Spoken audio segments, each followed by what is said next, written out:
magkano yung expected or projected niyo ng gasto sa anniversary ninyo? Oo. Magkano? Mr. Chair, the initial proposal ay 138 billion proposal. Initial. Para saan yun, Mr. Chair? Anniversary nga, ma'am. Anniversary po. Anong anniversary? Oo. 130 million pang anibersaryo? Saan nyo kukunin ito? Anong gagawin nyo? Una, saan kukunin at anong gagawin nyo sa 130 million pang anibersaryo nyo? Mr. Chair, Anibersaryo pang bigay ng additional package. Hindi anniversary celebration, ma'am. Ang tanong ko lang kung saan nyo kukunin ito. Sa part ba ng working budget ninyo kukunin yung 138? Mr. Chair, ito po ay again proposal pa lang Proposal. siya. Kaya nga, kung matutuloy Na-approve ito, siya saan ng board. kukunin? Ay kukunin siya sa corporate operating budget sa Part pa rin ng working Yun po, budget ninyo. Yes po. Ilang pasyente ang matutulungan yan?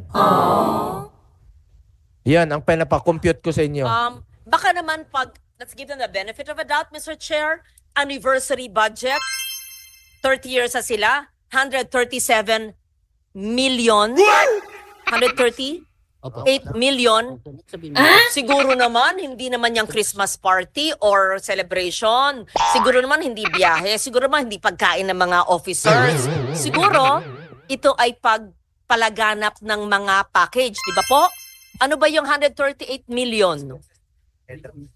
Ma'am, Eh, Mr. Chair. Oh, ano ba? Mr. Chair, sorry. Pakisagot lang, no? Yes.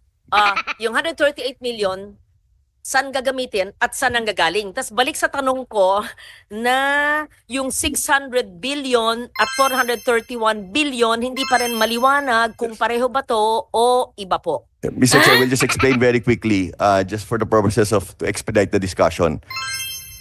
What was approved by the board and what was decided in PhilHealth already is the budget for the 30th anniversary was brought down to a few 100,000 pesos only. So maybe we can just, to clarify everything, there's nothing, there's no hundreds of millions, there's no millions. So just so that we can continue with the discussion, please.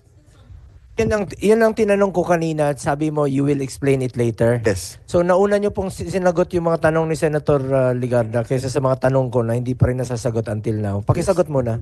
So just to answer na very quickly, Mr. Chair, we are only planning to spend a few 100,000 pesos for 30th anniversary. Yan lang po, wala pong mga excessive spending So ibig po. sabihin, Just to simplify the discussion. projected pa lang ito. Actually, may mga proposal. Proposal. But with this, Hindi pa natutuloy. So good. Hindi Thank pa- you hindi for pa na- asking hindi that. pa natutuloy. You're spending a few hundreds of thousands, but we see on the board, it is not consistent with what the CEO is saying. It's 137.7 million. What is this? An invention? A proposal of some brilliant person? Buti na lang, merong nagkontra at may board. Ano ba ito? Gala night. Gala night. And Sports Fest, 32 million and 13 million. Habang ang dami-daming nangangailangan ng healthcare. Anyway, erase na ito. Who's the smart person who yeah. gave this? Mr. Chair, this was endorsed by a group inside PhilHealth. Sino yung po? You have to name the group because you have to enlighten that group.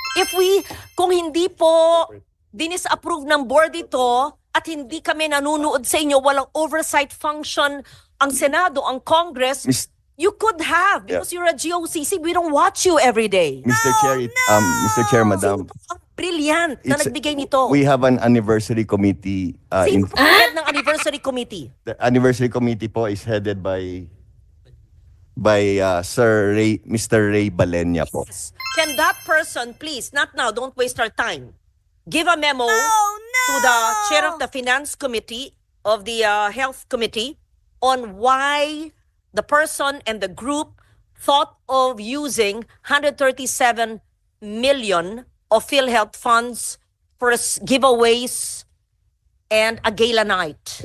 We will submit, Your Honor. We will submit it within the day to Congress. No? A sports meet 2 years to the for Senate. 32 million and a gala night with PROs, I hope it's at GROs, at 13 million. And a gala night with HOs for another 4 million, blah, blah, blah.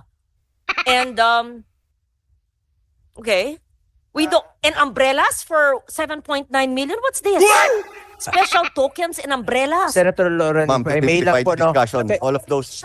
Kaya nga, projected o plano niyo lang po, kaya ang tanong ko lang naman po sa inyo kanina pa, kung sakaling natuloy po ito, ilang pasyente po ang makikinabang dito? Ilang pasyente po ang naghihingalo na matutulungan dito? Ilang buhay pa po ang masasalbar dito?